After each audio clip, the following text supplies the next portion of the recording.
Hello, and welcome back to the world of Wysteria. We will now read part 3, the conclusion of chapter 16.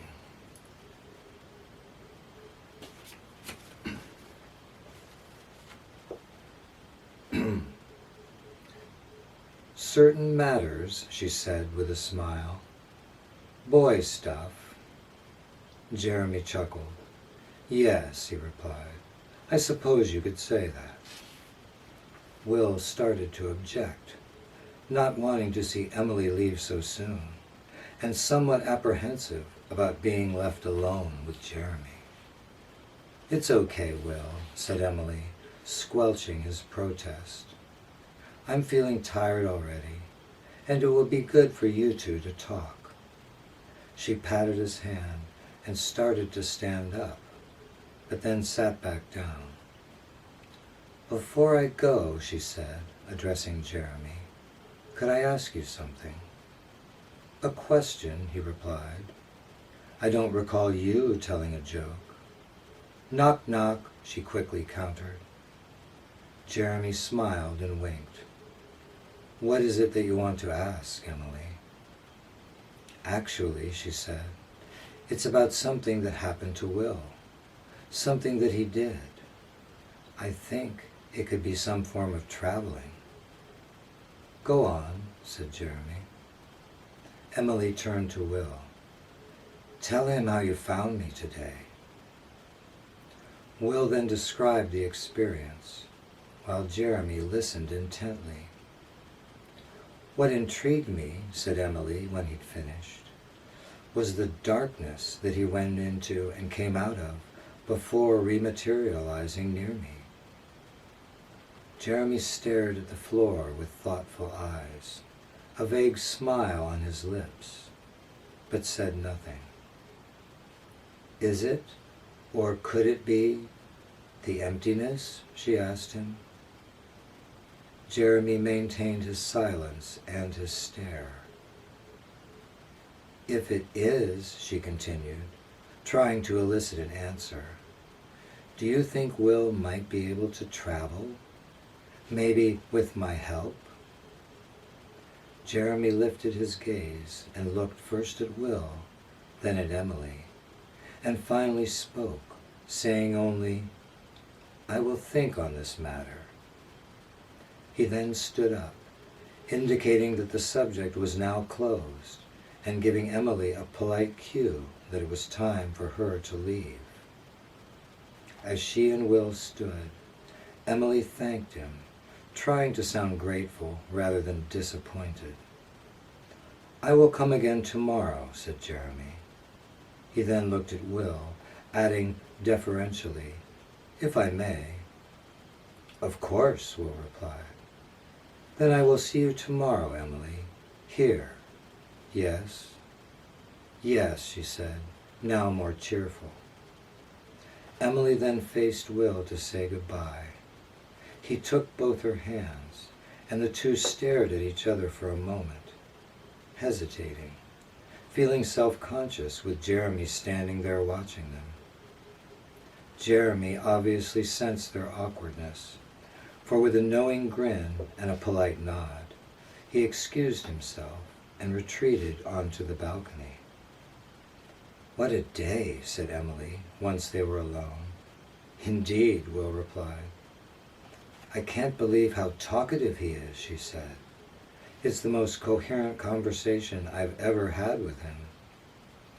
I wonder why he wants to talk with me privately, said Will. I don't know, but I'd consider it a privilege. Emily glanced in the direction of the balcony. Okay, I better go. I'll see you tomorrow. Following a farewell kiss, they stepped apart.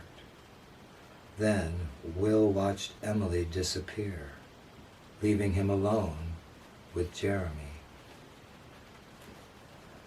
Taking a steadying breath, Will walked out onto the balcony to join his guest, who stood near the railing, facing west. A clever trick, said Jeremy, staring at the horizon. Trick? What do you mean? Will asked. An ambiguous term, I suppose, he replied. You attempted no deceit. An accomplishment, then. A fine accomplishment, Will. I'm still not sure. The sun, said Jeremy.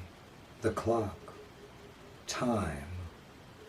Ah, said Will, recalling their first brief conversation together. In the garden, when you mentioned the sundial, you knew. How? I took a tour of your world that day, before you arrived, Jeremy said to him. It told me much about you, about how your mind works. Your world is very tidy, very little clutter, no loose ends. It has logic and internal consistency, harmony, hence its stability.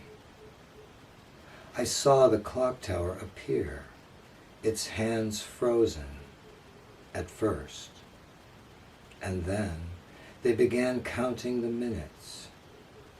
I sensed there was some meaning to this new edifice, some purpose beyond scenery.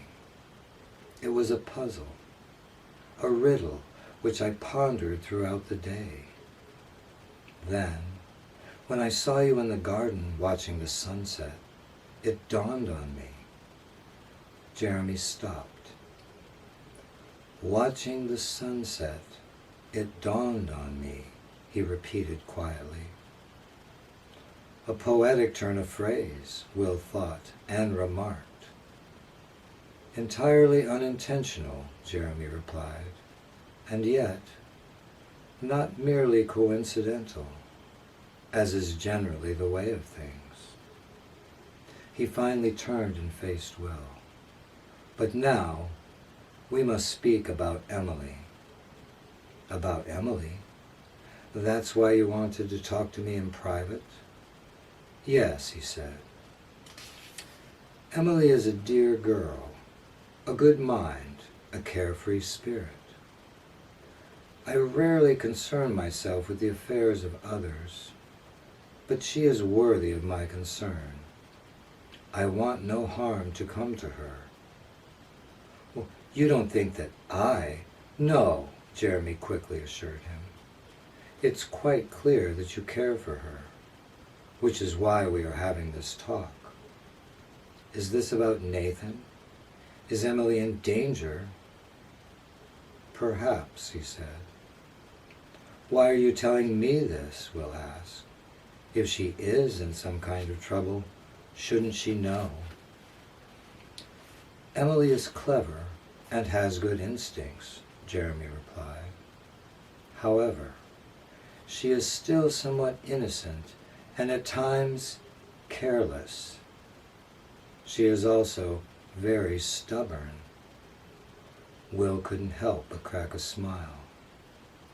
I'm afraid she won't take the proper precautions. At the same time, I don't want to frighten her, for living in fear is no way to live, and may do more harm than good. Since she is spending most of her time here with you, he continued, I thought you should be informed, both for her sake and for yours. You see, I spoke to Charlotte the other night. She came to see me after she left your festival. She told me about your encounter with the drifters, the fight, the attempted abduction. She was quite upset about it. From what I gathered, the attempt to snatch Emily was an impulsive act on the part of the intruders, not a plot initiated by Nathan. Still, it was disquieting. I did some investigating, and though it may well be that these men acted on their own, the confrontation has apparently provoked Nathan. He has taken the incident as an affront to his honor. He feels you to have challenged him, and now he seeks revenge. Will felt his heart sink. His beloved Emily was in danger, and he couldn't help feeling responsible. "It's my fault," he said. "I doubt that," Jeremy responded, smiling. "But could you tell me exactly what happened, from the beginning?" Charlotte didn't seem to know the details. "Of course," said Will. "Emily and I were at the castle when we heard alarm bells go off, so we hurried into town to see what was wrong." "Alarm bells? Who was ringing them?" Jeremy asked. "I don't know," Will replied. In fact, he had no idea where the bells were located. "One of the townspeople, I suppose." "Why?" "It's not important. Please continue." "When we got to the square, we saw two men, strangers, causing a stir, breaking things, frightening the citizens. Emily said they were drifters, and that it was best to ignore them. But then they began attacking my people. I couldn't stand by and do nothing. I tried to keep Emily out of it. I asked her to wait at the entrance, out of sight. But she wouldn't listen." "Of course not," Jeremy muttered. "I thought I could talk to them, convince them to leave," Will told him. "It probably wouldn't have done any good. But then Emily spoke up. She insulted them, though they did insult her first. After that, one of them recognized her as the girl Nathan has a thing for. At which point, Emily made a remark about Nathan. She called him a perverted lunatic, I believe." Jeremy laughed and sighed. "Of course she did." "That's when they tried to grab her," he said. "And You prevented them from doing so," said Jeremy, finishing Will's sentence. "Yes," said Will, "I did. At the time, though, I knew nothing about snatching. Emily explained it to me later. I was just trying to defend her. Then they left, both slightly injured. Emily said that one of them had to wake up because he was in pain, but the other one went somewhere else, to another world, she believed." Jeremy stared at the ground, nodding his head as he processed Will's tale. "Well," he finally responded, "I see nothing in this that could be considered your fault. And this incident illustrates the point I was trying to make. Emily is Emily." "So what should I do?" Will asked him, after the two shared a chuckle. "How can I help?" "For now, just be aware," said Jeremy. "Do you think Nathan will send more of his men after her?" he asked. "He may," Jeremy replied. "It's all he can do, unless he receives help. I'm hoping his anger will cool, and his attention will turn to something else. But minds such as his can become fixated. Time will tell. In the meantime, I will learn what I can about his intentions. Unfortunately, I can do little else but gather and give you information." "I mean no disrespect," said Will, "but according to Emily, you are very powerful, much more so than Nathan. Isn't there something you can do to put him in his place?" "I would love nothing more," said Jeremy with a scornful smile. "I am constrained, however." "Constrained? By what?" Will asked. "By the terms of a truce," he said. "With Nathan?" "No, with another," he answered simply. Jeremy then turned and faced the low-hanging sun. "You mustn't allow this to consume your thoughts," he said. "You understand this, yes?" "Yes," said Will, "I understand. It wouldn't be easy, though." Will then felt the urge to yawn, which he did his best to suppress. "You must go soon," Jeremy observed.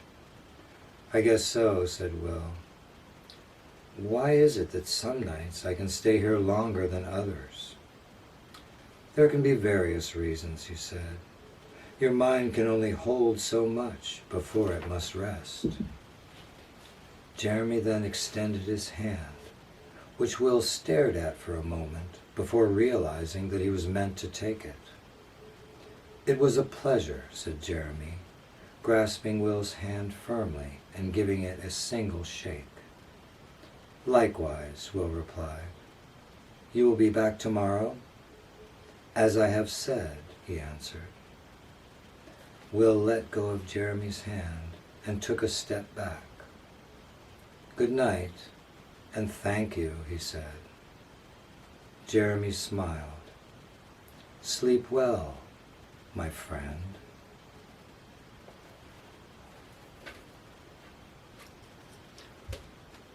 And that concludes Chapter 16. And stay tuned for Chapter 17.